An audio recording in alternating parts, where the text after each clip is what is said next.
Happy Monday, Indie Gamers. Welcome back to Indie Weekly. We already scour Steam on a daily basis to bring you notable releases, but here I highlight a small portion of those releases that I've managed to try and think that you may have missed. This one is for week 26 of 2018. For us, that's the releases between June 23rd and June 29th. This was smack dab in the middle of the Steam sale, so it was actually a very light week. As a result, I only have 4 indies for you, but I also have a couple honorable mentions, so let's get started with those. As in the last video, these are games that I can't quite recommend, but I think that they have some things going for them. Enough that I'd like to discuss them here, even if only briefly. Dr. Flow. The first here is Dr. Flow. It feels like a simple take on Zachtronics assembly line puzzles, and frankly it's a little too simple for my taste. There only ever seemed to be one correct solution. Still, I wanted to note the very good interface for placing and moving around nodes, and perhaps especially if you're playing on mobile, this might still be an interesting game for you. Ticktock. Ticktock is an exploration of a concept that sounds interesting but may not actually have any fruit to bear. Similar to Sound Dodger, an early entry in the Adult Swim catalog, you pilot a ship in a small circular arena. Here, time is paused frequently, allowing you to reorient your ship away from incoming danger. You can also dash, which leaves an explosion in your wake. Time correctly and you dispatch of the opponents on your tail. While I appreciate this unique mechanical concept, it just did not hold my attention. I have no doubt that its designer has a bright future, but this was a miss for me. So those were my 2 honorable mentions. With that, let's get into the 4 indie games you may have missed for the week 26 of 2018. Number 4, I May Die. I May Die bills itself as a rage platformer. Sometimes this is a red flag for bad level design. Thankfully, that's not the case at all here. Despite the game having somewhat amateurish quirks, the level design made my time with the game very enjoyable. Navigating through all the different types of obstacles was challenging but fair. Being more forgiving than it lets on, this game has pretty reasonable checkpoints, infinite lives, and slain enemies don't respawn when you do. If you're looking for more of a challenge than reaching the end, however, it's all about getting the coins and minimizing deaths. Accomplishing these goals under the right thresholds will give you the bronze, silver, and gold medals, and that's really a goal that I was enjoying to strive for. I May Die is a fairly standard entry in a fairly standard genre, but it's nicely done and was well worth my time. If you're curious, there's a demo available, so I recommend checking that out. Number 3, Youropa. It's uncommon that a game really asks me to take all 3 dimensions into account. When it does, it's usually disorienting to me. Most often, this effect is relegated to space sims and Descent-alikes, but more recently Snake Pass has a similar property. Between the awkward controls and having to consider the space around me in all directions, it took some time to get adjusted to that game. Youropa has a similar quality. You can't jump, but you can walk onto walls as long as there's a sloped edge between it and the floor that you're on. You'll still have to be mindful of gravity as well. Walking off a ledge will still drop you downwards whether you're right side up or upside down. Confused yet? This gimmick is really neat though, and it has me looking at its game world differently than others. I'm constantly evaluating edges to see if it's possible to reach a distant platform and how resourceful I'll have to be to get there. Getting to the end of the early levels is straightforward, but there are 3 cassette tapes hidden about the stage. I'm still unclear if they're all attainable when you first enter a stage, or if you have to come back once you've unlocked some abilities. Also of note is the fun character editor.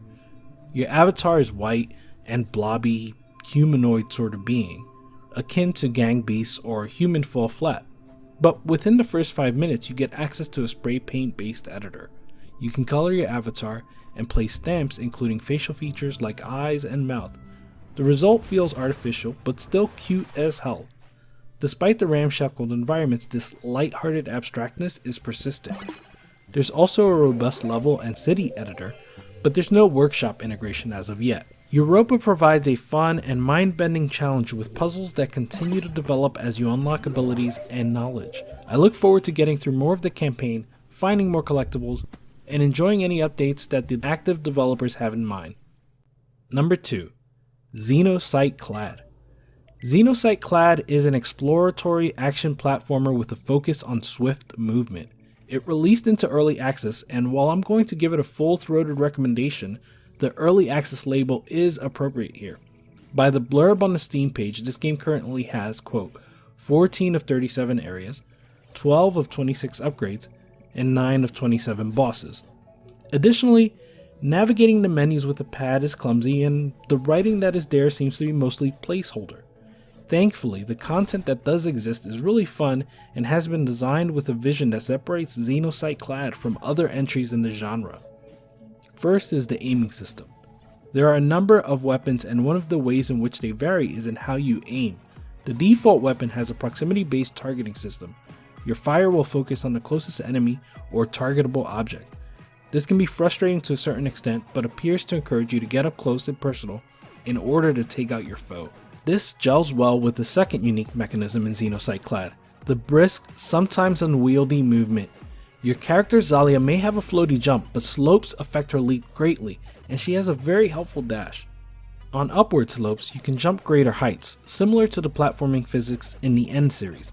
These physics can occasionally make Xalia a challenge to control, but also make her extremely powerful once you master them. Together, the targeting and the movement results in something novel, like when a Japanese designer takes on the third-person shooter genre and comes up with a Vanquish or a binary domain. This is presented in a standard Metroid-like structure. Unlocks will help you progress to different areas, sometimes allowing you to open differently colored doors. These new paths can lead you to teleporters, which transport you to levels with a similarly open structure and a tough boss.